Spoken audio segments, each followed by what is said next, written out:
Bugun norasmiy kanallardan birida tarqalgan bir videorolik e'tiborimni tortdi va buni sizlarga ham e'landim. Hozirgi kunda barcha rasmiy va norasmiy kanallarda trendga aylanayotgan Xitoy mavzusi haqida. Xitoy xafa haqiqatmi? Manipulyatsiyaga tushib qolmang. Oxirgi kunlarda ijtimoiy tarmoqlarda Xitoy xafa haqidagi gaplar uchrab ketdi.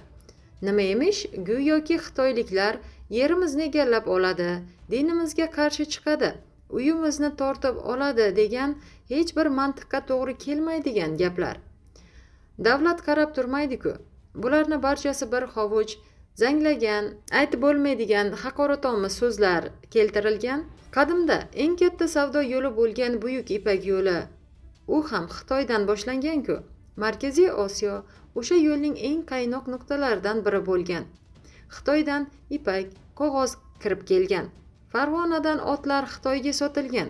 Mamlakatlar o'rtasida savdo-iqtisodiy aloqalardan tashqari ilm-fan rivojlangan.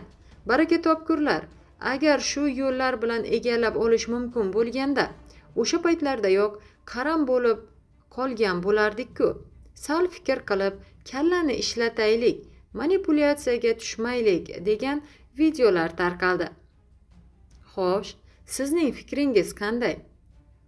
Xitoy xalqini O'zbekistonga kirib kelishi qanchalik xavf ostida yoki bizga foydasi, nafi tegadiganmi? Bu haqda kommentariyada o'z fikrlaringizni qoldirib o'tasiz degan umiddamiz. O'zingiz va atrofdagilarni ehtiyot qiling va bizni kuzatishda davom eting.